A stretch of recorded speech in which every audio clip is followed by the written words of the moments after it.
membangun ketahanan saudara, sampai di titik akhir semua masa ini berlalu, saudara menjadi lebih dari pemenang. Mungkin saudara bertanya-tanya, Pastor, apa sih arti dari resilience ini? Sesungguhnya resilience ini, saudaraku, sebuah kata yang dipakai mengacu pada gaya pegas. Bagaimana kemampuan sebuah pegas ketika dia ditekan begitu rupa. Atau bahkan dia diregangkan sampai titik maksimal, saudaraku. Kemampuan pegas ini untuk kembali dalam keadaannya yang semula, itulah yang disebut dengan resilience. Sesederhana ini, saudara. Kemampuan bertahan di masa sukar. Kenapa? Kalau saudara melihat dari zaman ke zaman, yang namanya masa sukar itu suka tidak suka. Pak, kita nggak bisa elakkan. Dari zaman ke zaman, saudaraku. Mau atau tidak, siap atau tidak, yang namanya masa sukar itu pasti datang. Itu sebabnya yang bisa kita lakukan adalah bagaimana kita mempersiapkan diri kita sebaik mungkin di masa sukar. Kalau saudara mau kembali kita melihat ya saudaraku dari zaman leluhur kita, pendahulu-pendahulu kita. Sebutkan saja saudaraku, bapak orang beriman siapa Abraham.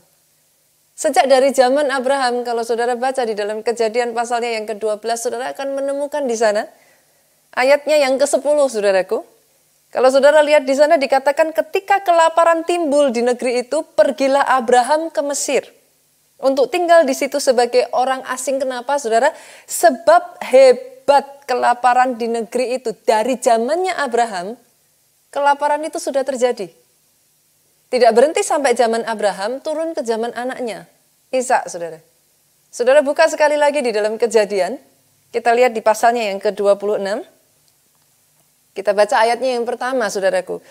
Apa yang dikatakan di sana? Maka timbullah kelaparan di negeri itu. Sekali lagi dari zaman Abraham turun ke anaknya Ishak, saudaraku. Ishak pun juga mengalami hal yang sama. Bahkan ayat firman Tuhan tidak berhenti sampai di sana, dikatakan ini bukan kelaparan yang pertama, saudara. Turun dari zaman Ishak, saudaraku, saudara runut lagi. Siapa, saudara? Kita sebut raja yang sangat terkenal, saudaraku, bahkan disebut sebagai orang yang sangat berkenan di hatinya Tuhan. Zamannya Daud, saudara. Kalau saudara buka di dalam 2 Samuel pasalnya yang ke-21, maka di sana saudara pun akan melihat sekali lagi di zaman Daud. Terjadi kelaparan itu 3 tahun berturut-turut. Nggak main-main loh saudaraku. Kita aja sekarang ini merasakan beberapa waktu ini saja kita sudah merasakan ngos-ngosan saudara. Ini kelaparan 3 tahun berturut-turut saudara. Saudara runut lagi turun ke bawah setelah zaman Daud. Saudara akan menemukan kisah Elia. Banyak di antara kita kalau kita berbicara tentang Elia, saudara. Hal apa yang langsung muncul di benak saudara? Pasti ya, kita langsung mengenal satu nabi ini sebagai nabi yang menyebabkan hujan tidak turun selama 3,5 tahun di Israel. Tapi yang banyak orang tidak pikirkan, saudara. Saudara harus mengerti, bangsa Israel itu adalah bangsa yang hidup dari bercocok tanam, saudaraku. Bisa saudara bayangkan sebuah bangsa yang hidupnya dari bercocok tanam, 3,5 tahun hujan nggak turun, saudara. What will happen? Tanaman mereka layu, saudara. Dengan kata lain, tidak ada panen, saudara. 3,5 tahun mereka hidup di dalam resesi yang berkepanjangan. Apa yang ingin saya katakan di sini, saudaraku? Baik saudara suka atau tidak suka, saudara siap atau tidak siap, masa sukar itu selalu datang dari zaman ke zaman. Kabar baiknya hari ini saya ingin mengatakan kepada setiap saudara. Masa kesukaran boleh datang. Suka tidak suka kita harus menghadapi. Tapi dengar ini baik-baik. Masa kesukaran boleh terjadi, saudaraku.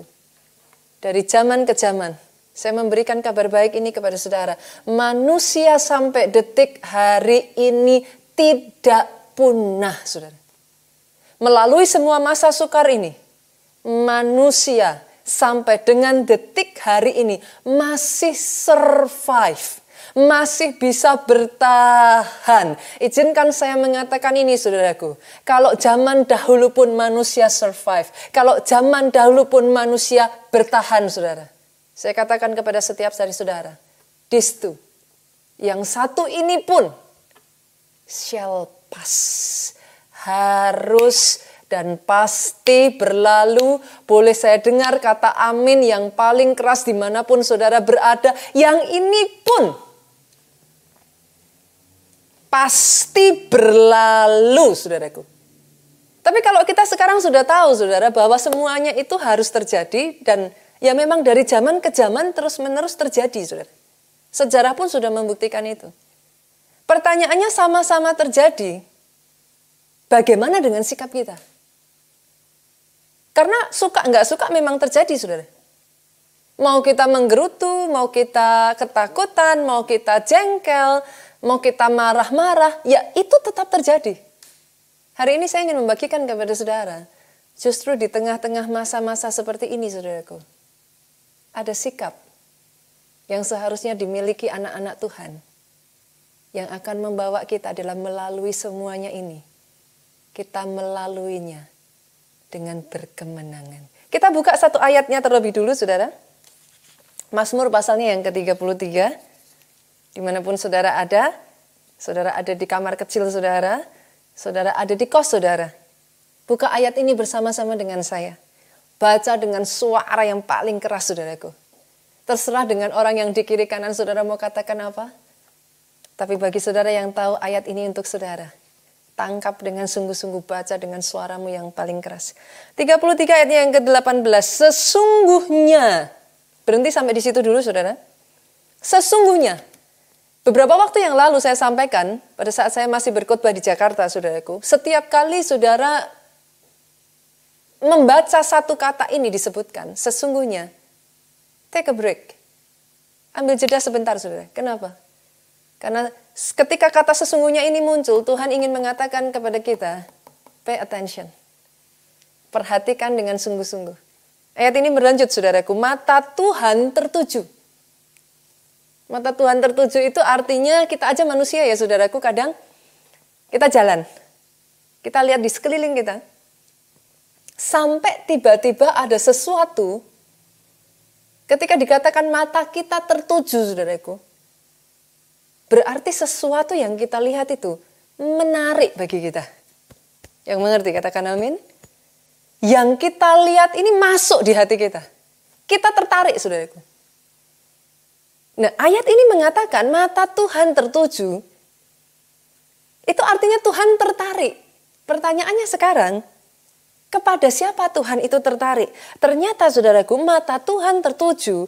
Tuhan tertarik kepada mereka yang takut akan Dia. Wow. Ternyata Tuhan tertarik kepada orang yang takut akan Dia, saudaraku.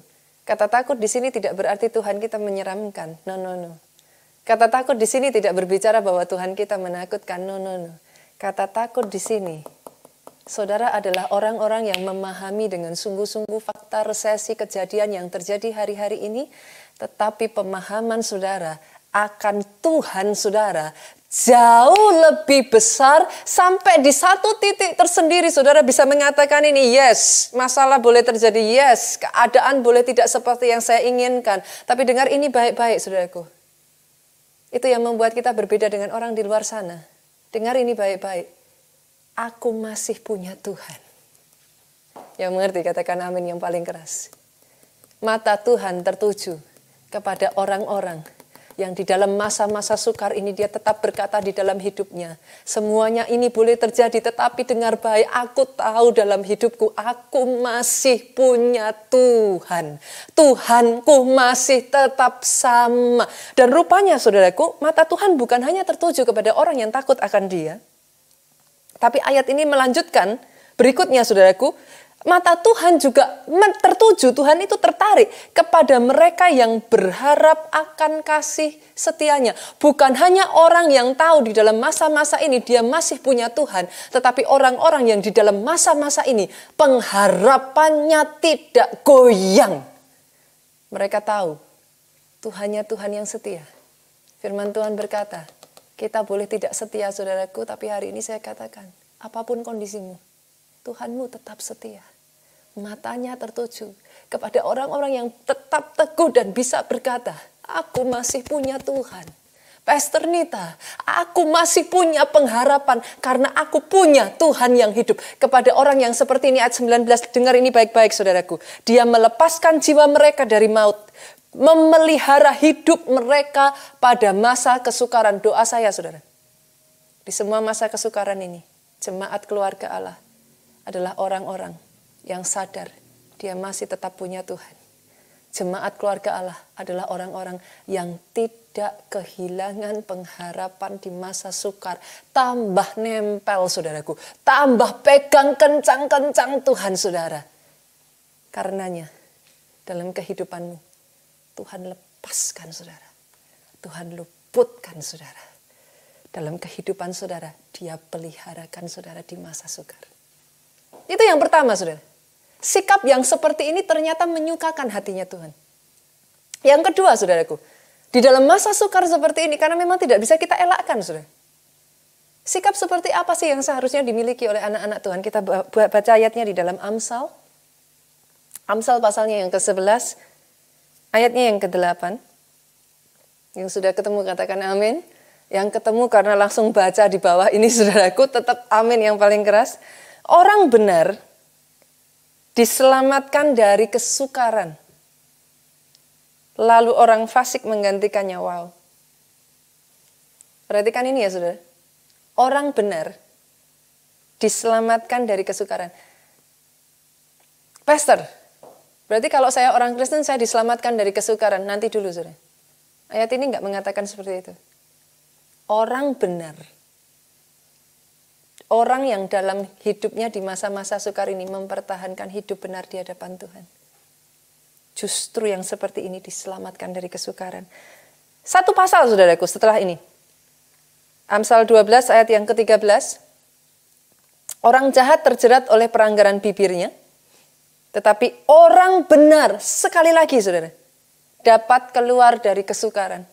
Ingat ini saudaraku, di dalam Alkitab setiap sebuah ayat itu terjadi repetition, pengulangan. Saudara harus sadar baik-baik. Tuhan sedang membuat poinnya di sana. Dengan kata lain, di masa sukar seperti ini, pastikan saudara tetap hidup benar. Pastor, kalau hidup benar ya kita rugi, Pastor. Kondisi seperti ini kalau kita tetap mempertahankan hidup benar ya kita pasti rugi. Dengar ini saudaraku. Sepanjang saya mengenal Tuhan saya, ini yang saya pegang. Langit bumi boleh berlalu, tapi saya tahu firman Tuhan tinggal tetap.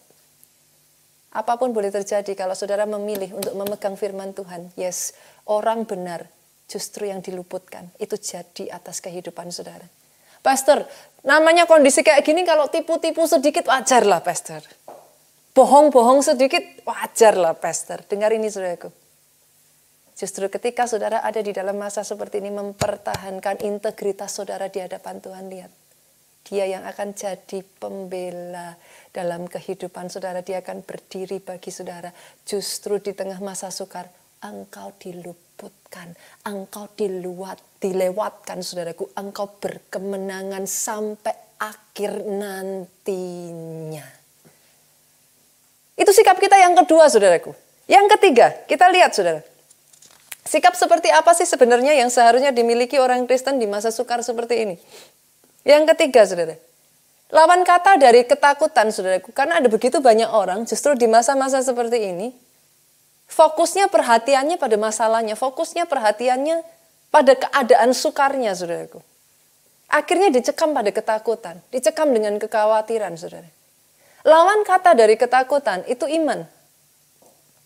Di masa seperti ini, kita harus punya sikap hati iman, saudaraku.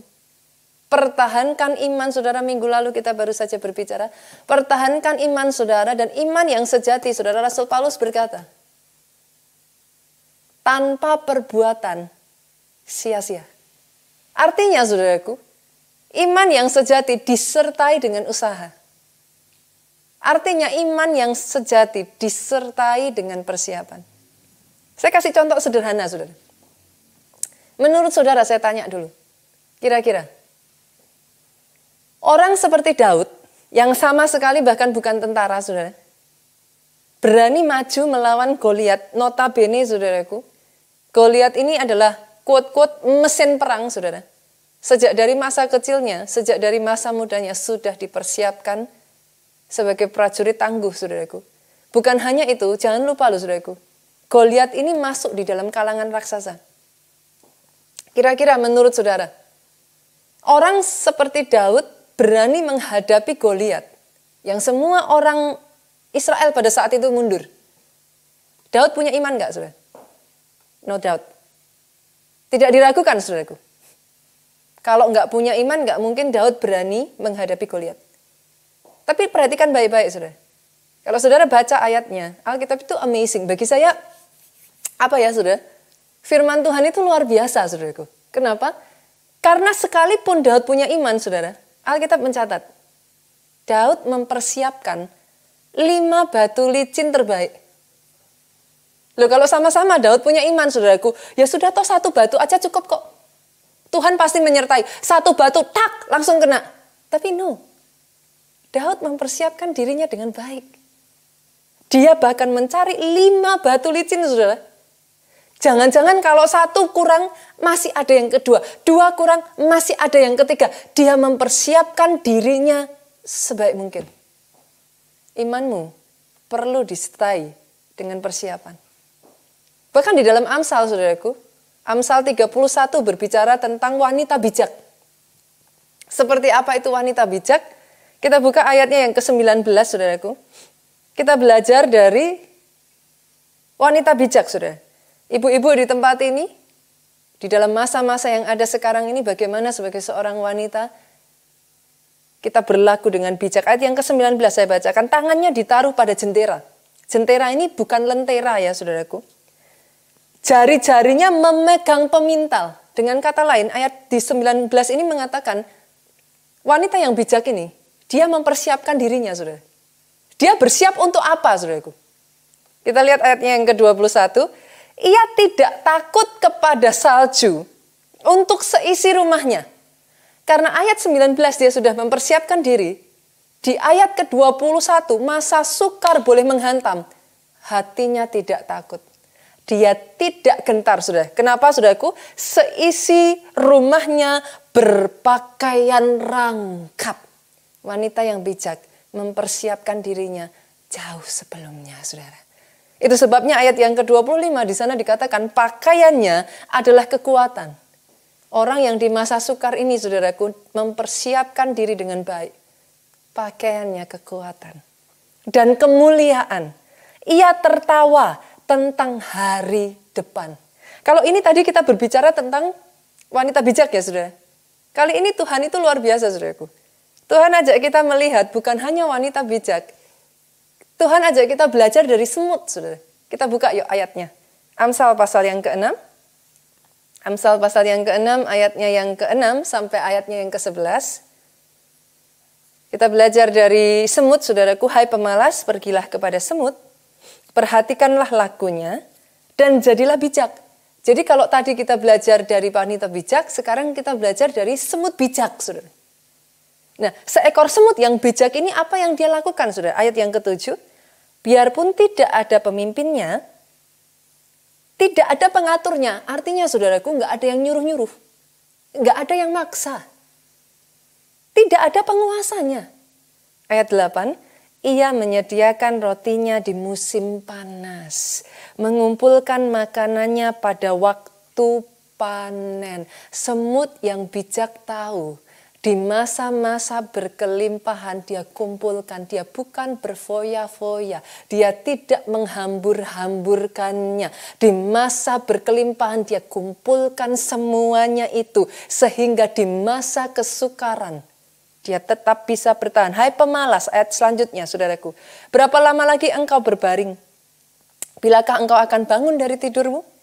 Tidur sebentar lagi mengantuk, sebentar lagi melipat tangan, sebentar lagi untuk tinggal berbaring. 11 sama-sama yuk, 2, 3. Maka datanglah kemiskinan kepadamu seperti seorang penyerbu, kekurangan seperti orang bersenjata. Dengan kata lain, hari ini firman Tuhan mengingatkan kepada setiap kita. Di masa-masa seperti ini saudaraku, persiapkan diri saudara sebaik mungkin sehingga saudara bisa berkemenangan sampai akhirnya. Pertanyaannya sekarang saudara, bagaimana kita bisa memiliki ketahanan secara ekonomi? Di masa yang sukar seperti ini, minggu lalu kita belajar dasar yang paling utama saudaraku. Daya tahan iman kita. Iman kita nggak boleh digoyahkan. Iman kita harus teguh saudaraku. Tapi minggu ini saudara kita belajar, bagaimana di masa ini kita bisa tetap punya ketahanan secara ekonomi. Saya akan bagikan kepada saudara 3 rahasia, saudaraku. Saudara yang catat, pastikan saudara catat baik-baik. Karena kalau saudara terus ikuti firman ini, saya tahu. Saya berdoa. Tuhan mempersiapkan saudara sedemikian rupa, saudaraku. Bahkan nanti ketika saudara masuk di masa-masa terberat. Sama seperti firman Tuhan katakan. Saudara bisa menghadapinya. Saudara berjubahkan kemuliaan. Berjubahkan, saudaraku. Tuntunan Tuhan, saudara, disertai sampai akhir berkemenangan.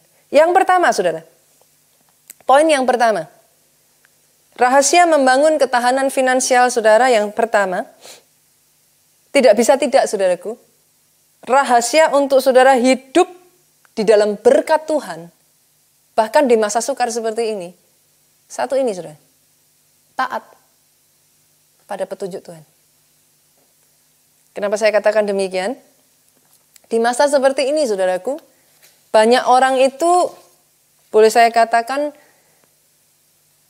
yang ditakuti sebenarnya sekarang ini lebih pada resesinya, saudara. Bahkan melampaui wabahnya. Tapi izinkan saya katakan ini, saudara. Yang bisa menyelamatkan saudara adalah petunjuk yang dari Tuhan. Kenapa saya katakan demikian?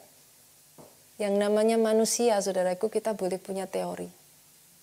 Yang namanya manusia, kita punya pendapat itu berbeda-beda satu dengan yang lain. Tapi kita terbatas, saudara. Sehebat-hebatnya manusia memprediksi, tidak ada jaminannya. Tapi yang saya tahu, kalau itu petunjuk yang dari Tuhan, saudara, Tuhan yang jadi jaminan bagi saudara. Itulah yang sesungguhnya terjadi dalam kehidupan Ishak. Sebagian dari saudara yang masih ingat kisah Ishak ya, saudaraku. Satu ketika di masa Ishak tadi kita baca, di Kejadian pasal 26, ada satu masa di mana Ishak juga mengalami masa resesi, saudara. Masa kelaparan yang berkepanjangan. Di tengah masa kelaparan itu, saudaraku, Ishak belajar dari bapaknya, Abraham. Tentu saja karena dia sudah pernah melihat Kejadian 12, Ishak sudah ada, saudaraku. Abraham melalui masa kesukaran. Dari kampung halamannya, Abraham pergi ke Mesir, saudara. Sama dengan Ishak, saudaraku. Dan itu menurut saya adalah satu logika penalaran yang sangat masuk akal, saudaraku. Karena Gerar pada saat itu ada di dalam masa kelaparan yang begitu berat, Ishak berpikir, dia hendak pergi ke Mesir sama seperti Abraham. Tapi rupa-rupanya, di waktu seperti itu, Tuhan berbicara kepada Ishak. Stay. Tinggal. Bukan hanya Tuhan tidak mengizinkan Ishak untuk pergi dari tanah kelahirannya. Ajaibnya, Tuhan justru memerintahkan kepada Ishak di masa kesukaran, saudara. Tabur. Wow. Ada banyak orang tidak memperhatikan di sini dan mulai bertanya-tanya, memangnya apa yang salah dengan Ishak menabur? Perhatikan ini, saudaraku. Keluarga dari Abraham, Ishak, ini sesungguhnya mereka adalah keluarga penggembala, saudara. Saudara harus tahu, mereka bukan keluarga yang terbiasa bercocok tanam. Mereka ini adalah keluarga yang terbiasa beternak, saudara. Ketika Aliat ini mengatakan, Ishak diperintahkan menabur, dengan kata lain, kalau zaman sekarang, Ishak ini beralih haluan, saudaraku. Tapi itu petunjuk Tuhan. Dan ajaibnya lagi, Ishak taat. Di saat dimana semua orang di masa sukar, mereka tidak mau menabur, Ishak menabur. Dan Alkitab mencatat, dengar ini saudaraku. Di tahun yang sama, pada saat itu juga, Ishak menuai 100 kali lipat ganda. Ishak menjadi kaya, kian lama kian kaya, menjadi sangat kaya. Doa saya, saudara, di masa-masa ini, ada orang-orang yang telinganya dengar-dengaran akan suara Tuhan. Doa saya dimanapun saudara berada, taruh kedua tangan saudara di telinga saudara, doa saya, saudara orangnya. Karena sesungguhnya di masa-masa ini, saudaraku, ini adalah masa-masa yang benar, saudaraku. Butuh bagi kita itu, apa ya, saudara? Dekat Tuhan ya. Hari-hari ini tuh saya dapat satu rema, saudara. Tidak ada di dalam catatan ini, saudaraku. Saya tuh banyak dapat satu ayat yang Tuhan tuh terus berbicara kepada saya, ayat ini, saudaraku. Saya bukakan buat saudara ya. Mazmur pasalnya yang ke-46, ayatnya yang ke-10. Diamlah dan ketahuilah bahwa akulah Tuhan. Be still and know that I am God. Kata be still ini beda dengan be quiet, saudaraku. Kata be still ini berbicara tentang tenang. Tenang, diam.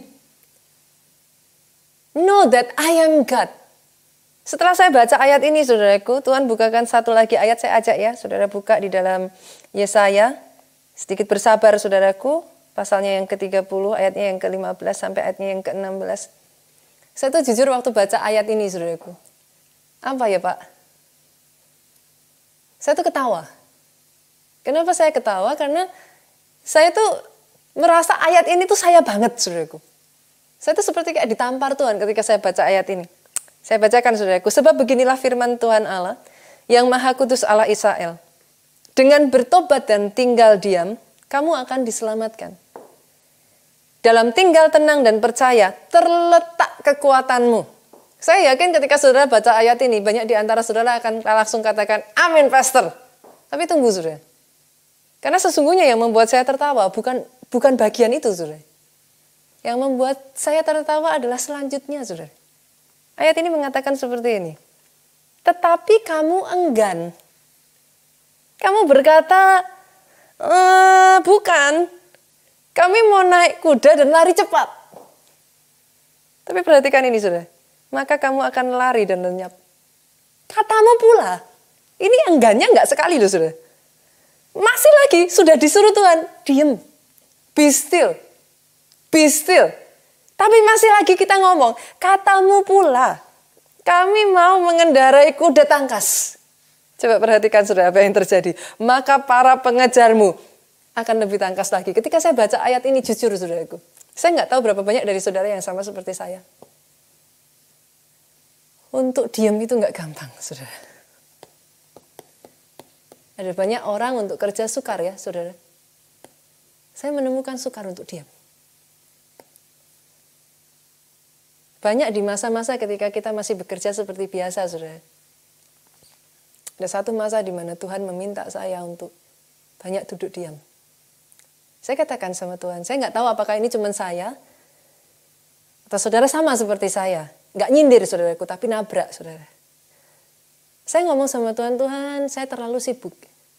Saya menemukan orang-orang di Jakarta juga mengatakan hal yang sama kepada saya. Pastor tahu sendiri dong Jakarta kayak apa. Kita tuh kerja sampai malam, pulang sudah nggak punya kekuatan lagi. Mana sempat lah pastor, nggak ada waktu. Tapi boleh saya tanyakan pertanyaan ini yang Tuhan tanyakan kepada saya, saudaraku. Nita, sekarang kamu sudah work from home. Pertanyaannya saya, saudaraku. Kalau sekarang sudah work from home, masihkah kita nggak punya waktu? Tapi kenyataannya, saudaraku, bukan masalah saudara sibuk gak saudara sibuk. That's the state of our heart. Itu berbicara tentang hati kita, saudara. Itu sebabnya ketika saya baca Yesaya 30 ini, saya seperti orang ditampar. Saya nangis, saudaraku. Saya katakan kepada Tuhan, yes Lord, I know. Seharusnya sekarang saya punya waktu. Tapi tetap ayat ini berkata, tapi kamu enggan. Sesungguhnya di masa ini, saudaraku, ini adalah masa-masa yang terbaik. Saudara belajar duduk diam. Dengar-dengaran akan suara Tuhan. Cari petunjuk Tuhan. Karena hanya petunjuk Tuhan yang akan membawa saudara keluar dari semua masa ini. Sebagian dari saudara katakan pada saya, Pastor, kalau saya bisa dengar kayak Isa, stay. Oh, pasti Pastor, saya stay. Kalau saya bisa dengar kayak Isa, tabur, alih pekerjaan, katakan pekerjaan A jadi B. Oh, saya taat, Pastor. Lah masalahnya saya nggak bisa dengar, Pastor. Berapa banyak jemaat katakan seperti itu kepada saya, saudaraku. Masalahnya saya nggak bisa dengar, terus gimana, Pastor? Saudara pernah nggak sih? Semisalkan ya, saudara ngobrol sama orang ya. Kita bicara, kita ngobrol ya. Pernah nggak sih? Satu ketika saudara ngobrol, orang yang saudara ajak ngobrol ini bicara, tapi saudara nggak bisa dengar. Apa yang saudara lakukan, saudaraku? Sederhananya kan gini tuh, saudara.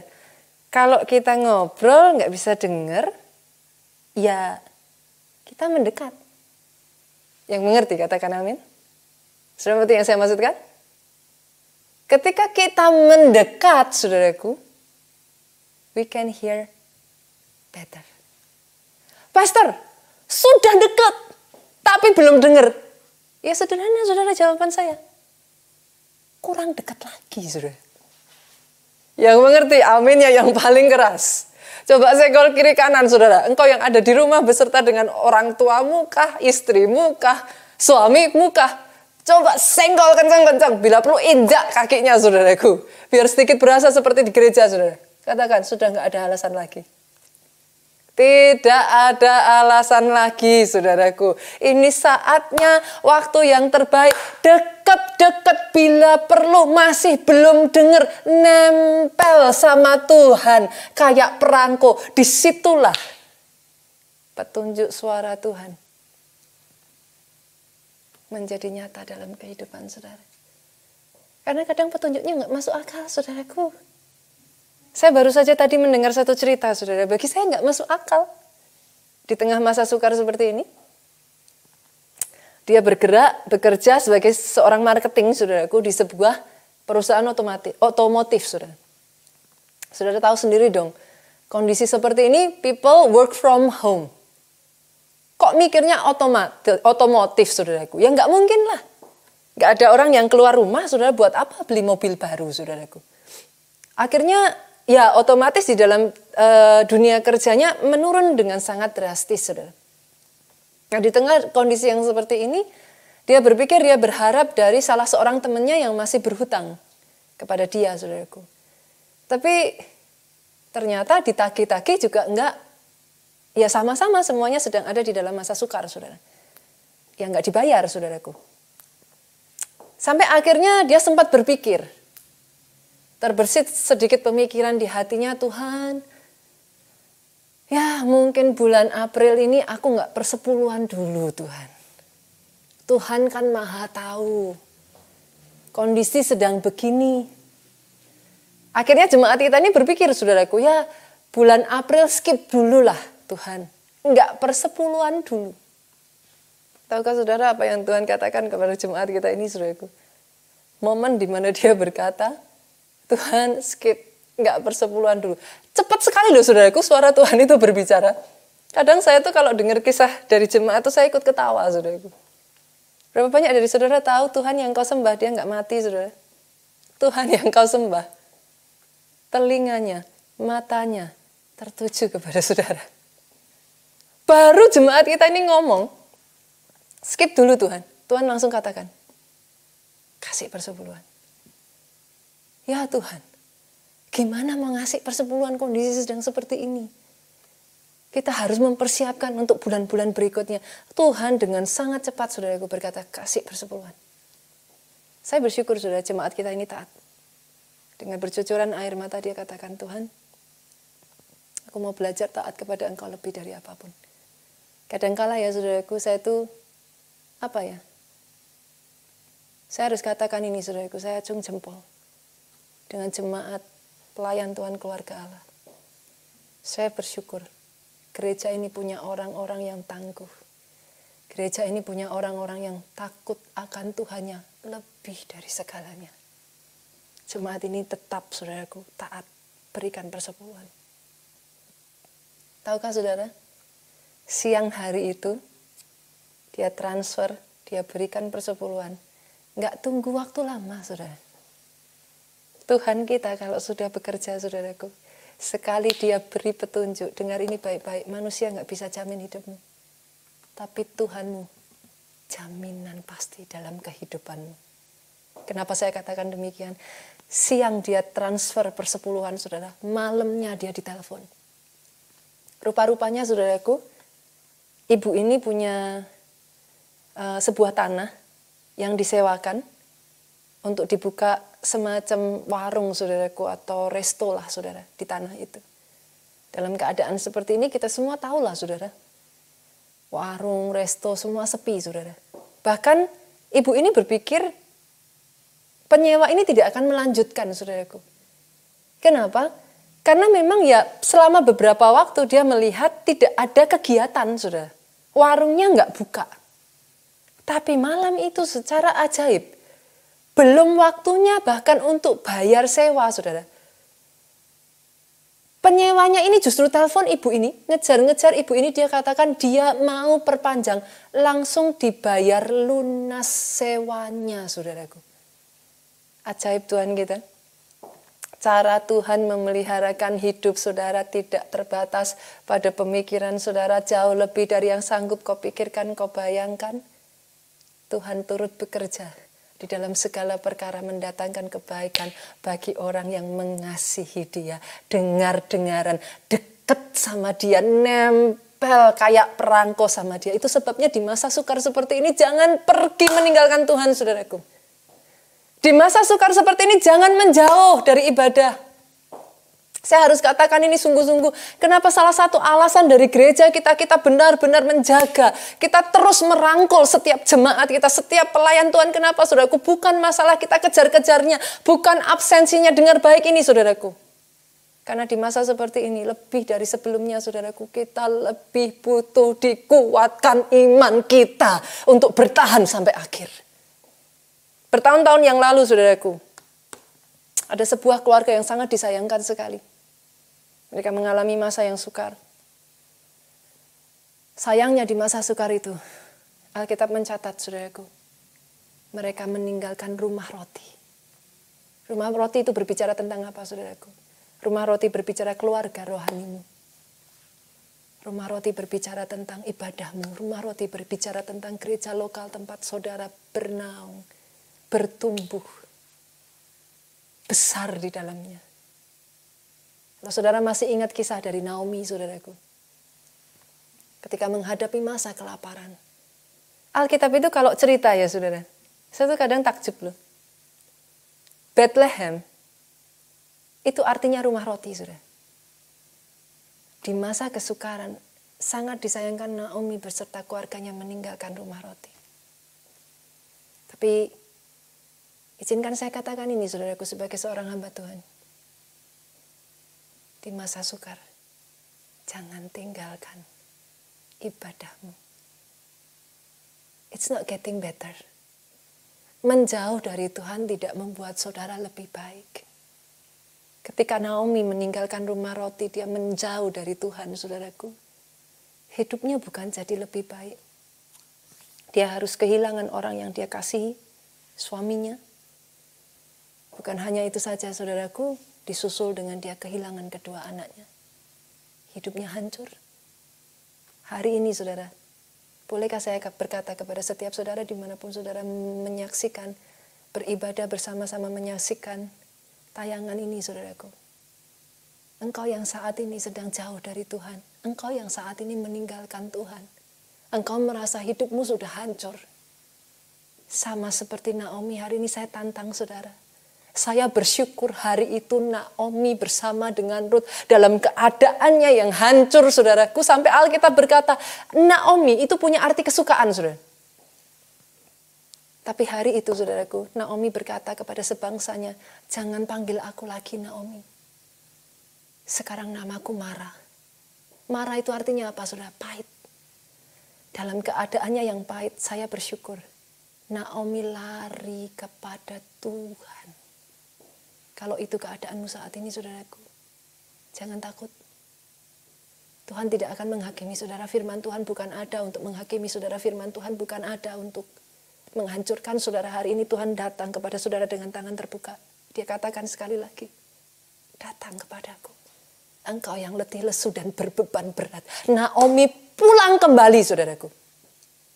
Dia pulang kembali ke rumah roti itu. Dan dengar ini, saudaraku.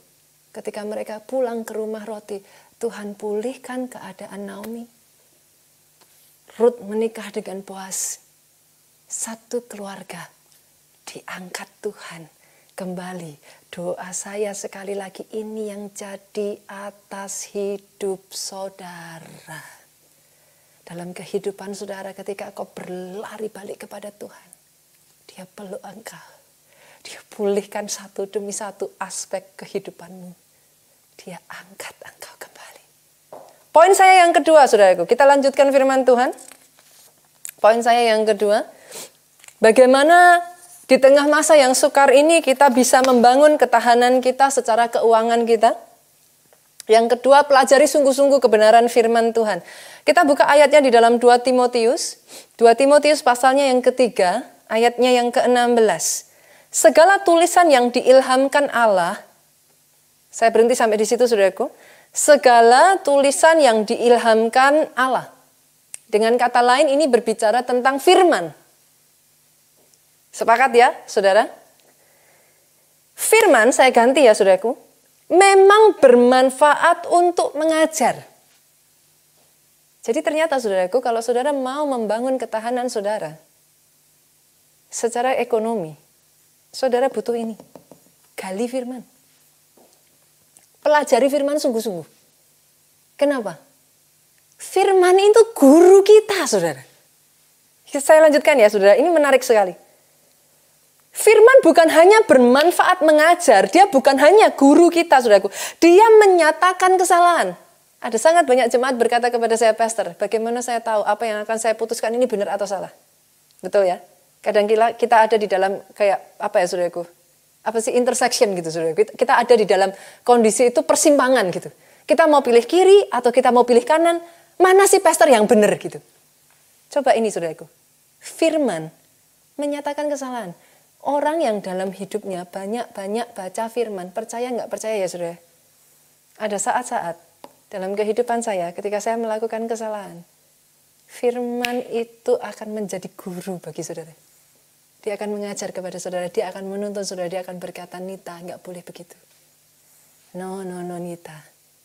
Jangan seperti itu. Dan ajaibnya, saudaraku, lihat ini kita lanjutkan, saudaraku. Firman itu bukan hanya guru yang menyatakan kesalahan. Dia ada untuk memperbaiki kelakuan.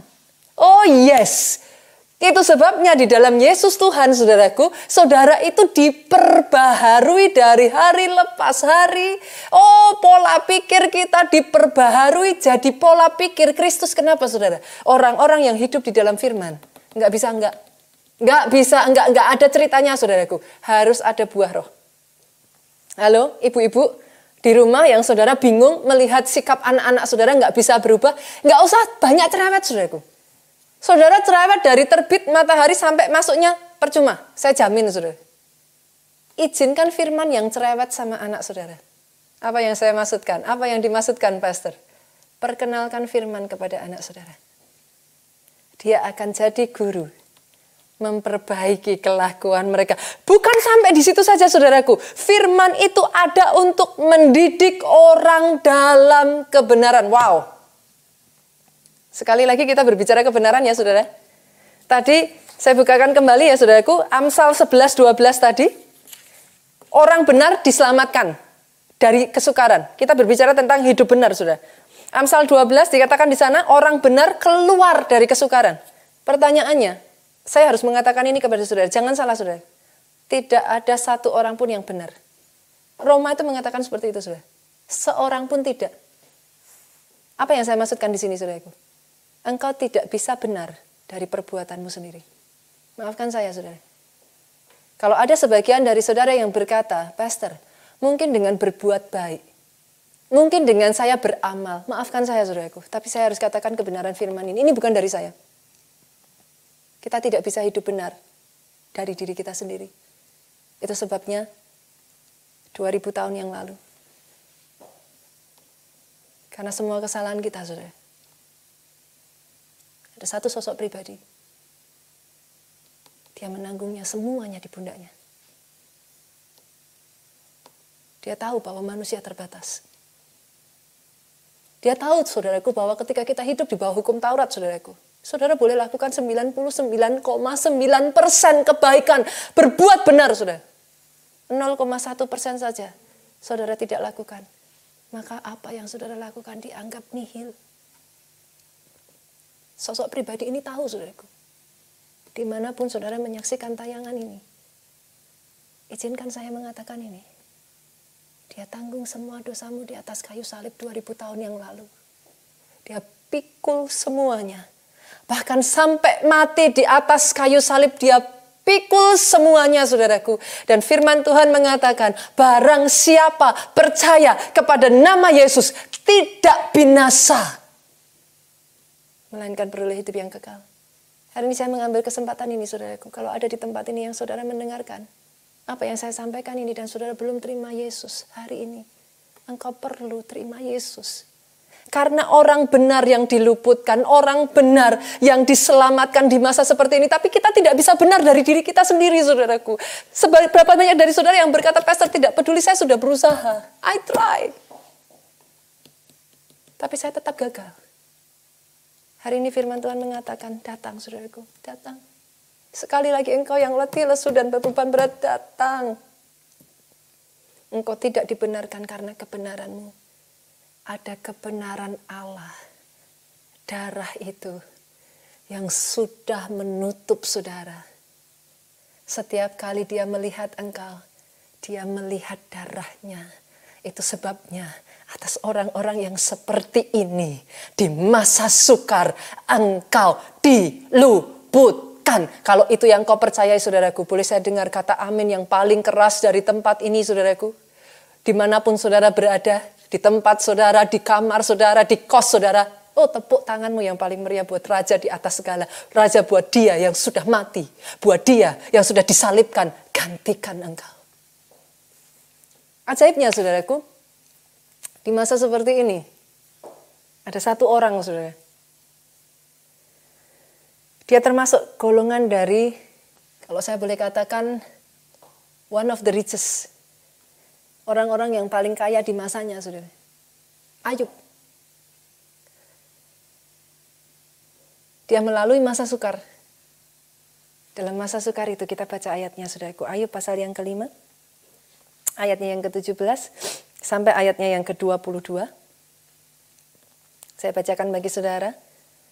Ini perkataan Ayub, saudara. Dimulai dari kata yang sama lagi, sesungguhnya. Pay attention di sini, saudaraku. Berbahagialah manusia yang ditegur Allah.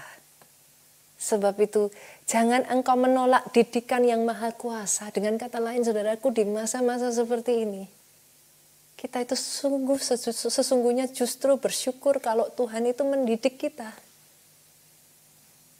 Di masa yang seperti ini, saudara, izinkan Tuhan mengerjakan semuanya. Dia belum selesai.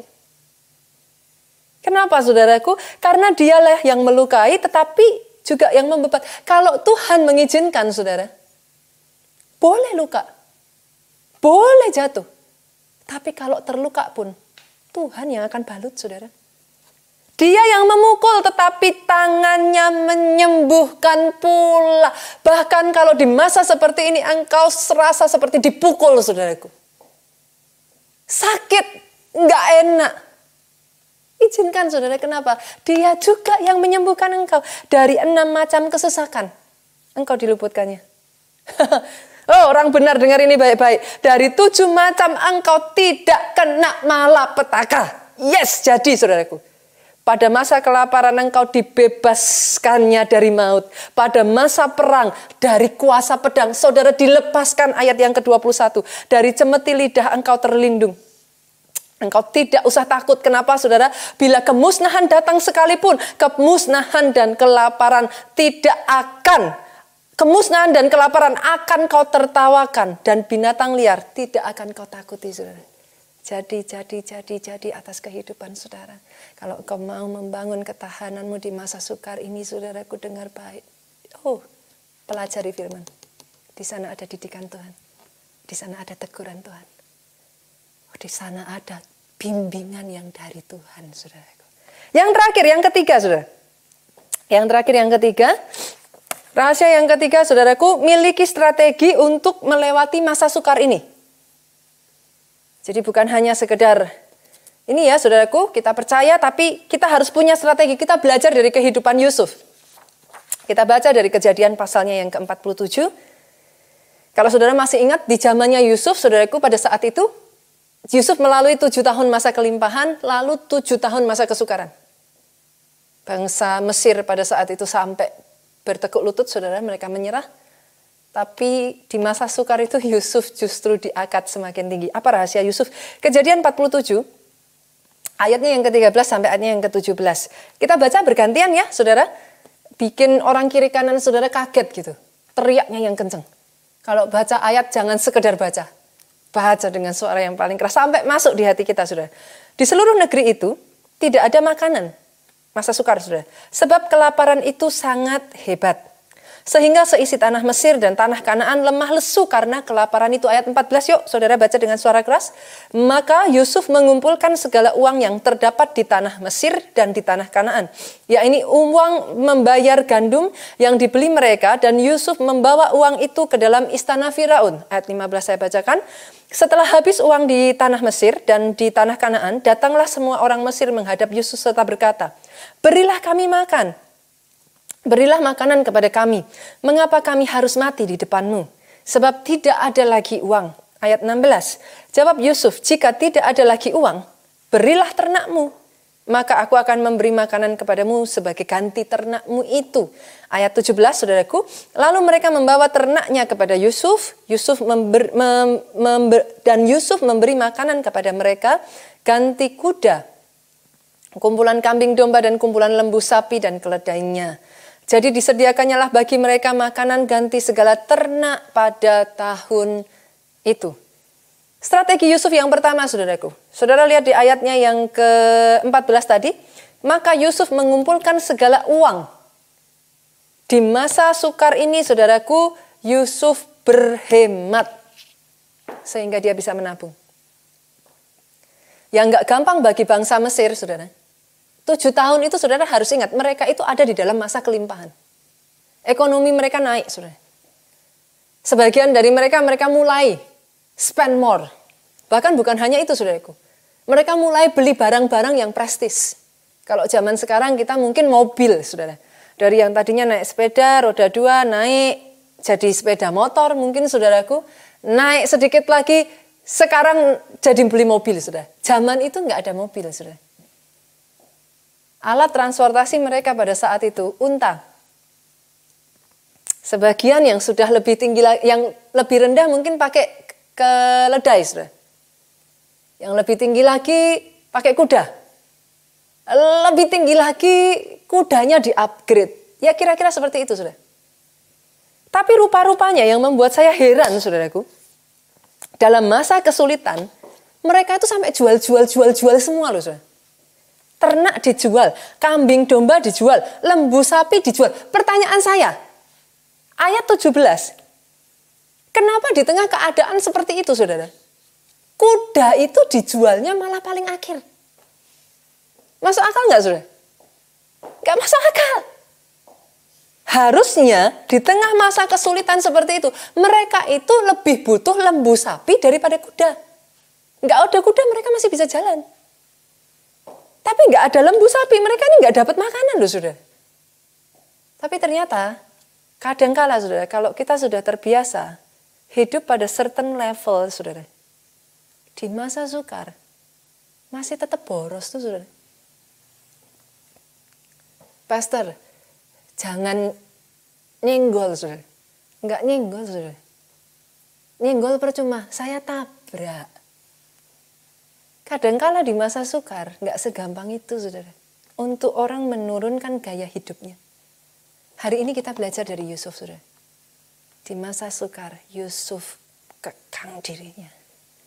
Di masa sukar, Yusuf berhemat. Di masa sukar, Yusuf ikat pinggang, saudara. Kenapa? Dia menabung. Seberapa yang bisa dia tabung, dia tabung. Sehingga di masa sukar, Yusuf tetap survive. Yang kedua, saudaraku. Strategi Yusuf, kita cepat ya. Waktu saya terbatas. Strategi Yusuf yang kedua, kita lanjutkan ayatnya yang ke-18 sampai ayat yang ke-19. Setelah lewat tahun itu, datanglah mereka kepadanya pada tahun yang kedua serta berkata kepadanya, tidak usah kami sembunyikan kepada tuanku bahwa setelah uang kami habis dan setelah kumpulan ternak kami menjadi milik tuanku, tidak ada lagi yang tinggal yang dapat kami serahkan kepada tuanku selain badan kami dan tanah kami. Wow. Jadi sudah habis semuanya, saudaraku, sehingga akhirnya mereka sudah nggak punya apa-apa lagi. 19, mengapa kami harus mati di depan matamu? Baik kami maupun tanah kami, belilah kami dan tanah kami sebagai ganti makanan. Maka kami dengan tanah kami akan menjadi hamba kepada Firaun. Berikanlah benih. Nah, saudara, perhatikan ini baik-baik. Di depan tadi, ayat ke-15, saudaraku, bangsa Mesir itu ngomong sama Yusuf, berilah makanan kepada kami. Sekarang, di ayat 19, mereka sudah berubah, saudara. Berilah kami benih. Di masa sukar ini, dengar saudaraku, kita tetap harus bekerja supaya menghasilkan. Awalnya di ayat 15, bangsa Mesir ini sudah terbiasa hidup enak. Kasih makan, minta makan. Nggak mau kerja, saudara. Pokoknya minta, dapat, langsung makan. Ayat 19 mereka mulai menyadari, nggak bisa. Kali ini mereka harus bekerja. Di masa sukar ini, saudara, izinkan saya mengatakan ini. Work from home tidak sama dengan not working. Justru saudara bekerja dari rumah. Saudara harus bekerja dengan segenap hati. Anak-anak muda, halo, dengar ini. School from home tidak sama dengan saudara tidak sekolah. No. Lebih lagi justru saudara harus punya kesadaran diri untuk belajar. Kesadaran diri, meningkatkan diri saudaraku. Mengisi knowledge saudara. Di masa sukar ini pastikan saudara bekerja untuk menghasilkan. Jangan freeze. Jangan berdiam diri. Jangan terpuruk. Ini saatnya untuk engkau bangkit. Cari petunjuk yang daripada Tuhan. Mulai bekerja, saudaraku. Yang ketiga, saudara. Strategi Yusuf yang ketiga. Di masa sukar ini, Yusuf terus mengupgrade dirinya, saudara. Masih ingatkah saudara ada masa-masa di mana Yusuf yang tadinya anak manja, anak kesayangan, saudaraku, dibuang jadi budak. Dari jadi budak dia harus dipenjara, saudaraku. Tapi ajaibnya di penjara itulah, saudara, justru dia dipercayakan menjadi pemimpin. Perhatikan ini, saudara. Perhatikan ini. Nggak gampang loh ngelola narapidana di penjara, saudara. Ini adalah masa di mana Yusuf acquire new skill. Dia belajar skill untuk manajemen. Dia belajar skill untuk melakukan ini dan itu. Dia belajar skill membangun hubungan. Dia belajar semua skill-skill itu yang pada saatnya Tuhan angkat dia. Skill-skill itu dipakai Tuhan untuk menyelamatkan bangsa Mesir, saudaraku. Lihat, saudaraku. Di masa sukar, upgrade dirimu.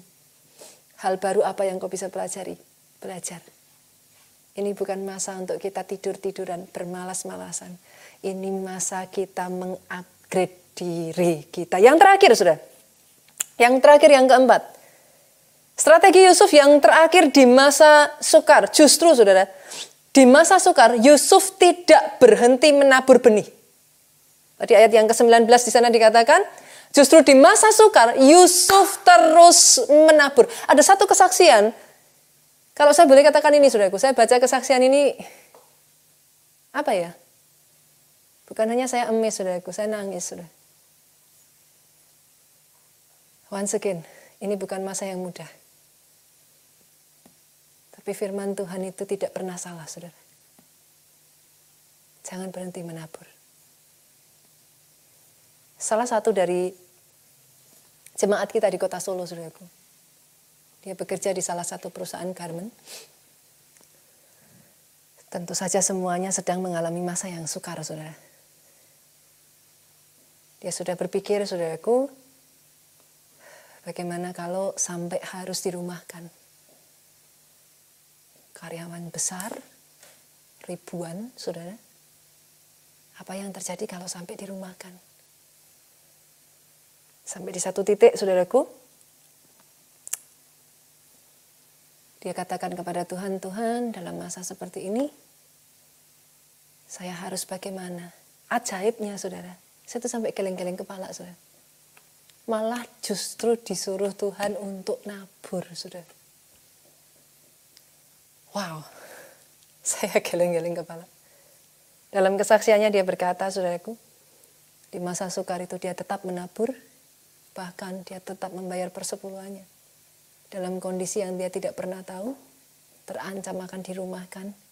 Dia berkata kepada Tuhan, aku tetap memegang perjanjian berkat dengan Engkau, Tuhan.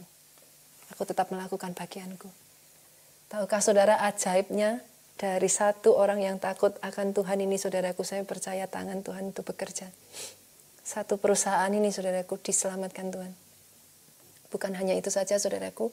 Tahukah saudara, pesanan pada saat itu, pabrik ini beralih, saudaraku, mulai memproduksi masker, saudara. Pesanan itu menumpuk sampai di level yang puluhan ribu, saudaraku. Wow. Karyawannya bukan dirumahkan, saudara. Justru semuanya harus kerja. Bukan hanya harus kerja saja, saudaraku. Bahkan lebih lagi, saudaraku, sampai lembur-lembur, saudara, karena pesanan menumpuk begitu rupa. Sampai beberapa saat, saudara, masker itu, saudara tahu sendiri, mulai melambat, saudara. Jemaat kita ini sekali lagi berseru kepada Tuhan, Tuhan, harus bagaimana? Ini sudah mulai melambat, nanti kalau dirumahkan bagaimana? Begitu dia mulai berpikir, dia mulai berdoa, saudaraku. Pak masuk, dia bercerita dalam kesaksiannya, di masa-masa sukar ini dia banyak-banyak ikut pondok Daud online, saudara. Itu menjadi kekuatan buat dia. Disitulah imannya kembali dibangun, disitulah imannya kembali dibangkitkan, saudara. Ajaibnya, saudara, dari situ tiba-tiba perusahaannya sekali lagi, saudara, masker sudah mulai menurun, tapi dapat pesanan yang lain-lain, saudaraku. Sampai begitu rupa, bahkan di dalam kesaksiannya, ajaibnya, orang lain kehilangan, orang lain justru bingung karena nggak ada pesanan. Perusahaan ini, saudaraku, sudah penuh sampai akhir tahun pun, saudara, itu sampai dipadat-padatkan, pesanan penuh. Wow, saudara. Bukan hanya gaji tetap dibayar penuh, lembur tetap dibayar penuh, THR pun sudah dipersiapkan dari Tuhan. Tuhan memeliharakan kehidupan dari ibu ini, saudaraku. Ajaibnya lagi, dia bercerita, ternyata bukan hanya kepada ibu ini, saudara. Ibu ini punya anak, kebetulan anaknya bersekolah di Jakarta. Memutuskan untuk bekerja di Jakarta. Baru saja masuk kira-kira ya bulan Januari lah, saudara. Januari, Februari kemarin baru saja masuk di Jakarta, terjadilah pandemik ini, saudara. mamahnya ini sudah berpesan dengan anaknya, diwanti-wanti, kamu jangan lupa nanti kalau dapat gaji pertamamu harus bayar buah sulung. Sudah bisa bayangkan, tengah masa seperti ini sudah. Di bulan Februari anak ini terima gajinya saudaraku, sungguh sudah. Oh saya tuh sampai, saya speechless sudah. Benar, saya speechless. Kenapa saya katakan demikian? Secara manusia nggak masuk akal sudah. Dia taburkan seluruh penghasilannya sebagai buah sulung. Masuk bulan Maret, saudara tahu sendiri apa yang terjadi. Di bulan Maret kemarin sudah mulai sangat banyak perusahaan mem-PHK karyawannya, saudaraku. Masuk di bulan April, tapi tahukah saudara? Dengar ini baik-baik, saudara. Orang benar diluputkan. Oh, yang percaya ini aminnya yang paling keras. Hari-hari ini pun, saudara, kabar baiknya buat setiap saudara. Sampai dengan detik hari ini. Saya masih terus mendengar mujizat demi mujizat Tuhan kerjakan. Anaknya membayar buah sulung, saudara. Tahukah saudara, bulan April banyak sekali dari teman-temannya yang sudah bekerja lebih lama dari dia, saudara. Bertahun-tahun lebih lama dari dia, satu demi satu berguguran di PHK, saudara. Satu demi satu di PHK. Anak ini yang baru masuk kerja 2-3 bulan, saudara tahu apa yang terjadi? Justru ditambahkan proyek-proyeknya kepada anak ini, saudaraku. Dikasih 14 proyek, saudara.